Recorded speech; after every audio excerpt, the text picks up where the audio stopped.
look at this Bluetooth speaker with a tiny solar panel. And my brain is like, free electricity. This thing can charge itself. Perfect. For me, at least. I'm a Nigerian and we know electricity is actually very bad this day. So this kind of Bluetooth speaker can actually go a long way for me. But after using one of these gadgets for a while, I started asking myself one question. Does this thing actually charge with sunlight? At least going with the fact of, okay, let's say it's charging with sunlight and I take it outside. So like, okay, I put it outside. Probably the kids in my area just joke with it, play with it, destroy it. Or the real owners. If anybody who lives in Nigeria understand what I mean by the real owners. So aside from that, I think the solar panel most times are for decorations, because this is a gadget I've been using. It has a solar panel attached to it. At first glance, it looks useful. In fact, the solar panel is one of the reasons I bought it. But here's the reality. Most times, I still charge this thing with electricity, no doubt. Technically, the solar panel works, at least if I actually place the Bluetooth speaker from my window facing the sun. I see this red light turn on. At least I think it does work. But the real question is, does it work well? Enough to matter?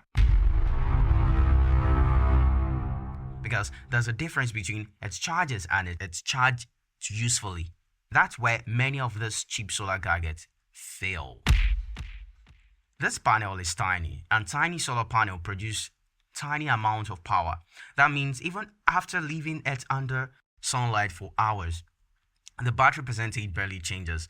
I've not really taken my time to like leave it under the sun for like longer period, like probably 4, 5, 6 hours at least. At most, I think I left it outside for like probably 2 hours when the sun, and you know Nigerian sun is always very, very hot.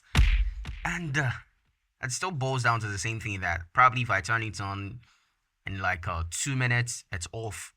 So I still charge with electricity, which is actually one of the serious problems I'm actually having with all this tiny solar gadgets.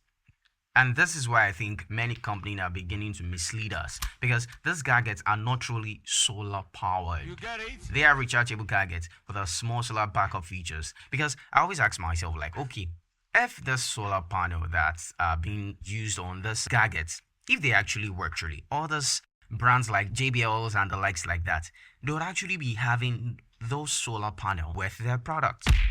So a lot of people see a solar panel and automatically assume long battery life, free charging, emergency backup power, but many of these products use weak batteries. So low quality solar panels, poor charging system, and unrealistic marketing. Now, to be fair, good solar products do exist, no doubt about it.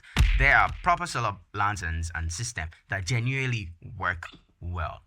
But those ones usually have larger panels, better batteries, and realistic charging expectations. Not this tiny decorative strip companies keep attaching to speakers and lamps. And honestly, in a country where electricity is unstable, people want to believe this gadget will save them. And that's why they sell so easily. But after using this one personally, that's the very one I'm using, I don't think the solar panel contributes enough to depend on at all. So here's my honest conclusion. The solar panel on this gadget is not completely fake. Don't get me wrong, because if you put it under the sun, you get the red lights coming on. But it is not nearly as useful as the marketing makes it seem. So most people buying these devices will still end up charging them with electricity almost every time. Oh no! And that defeats the whole fantasy many people had when buying them. So sometimes technology is not lying completely. It's just exaggerating enough for people to believe it. And in today's world, many gadgets are designed more to look advanced than to actually be advanced.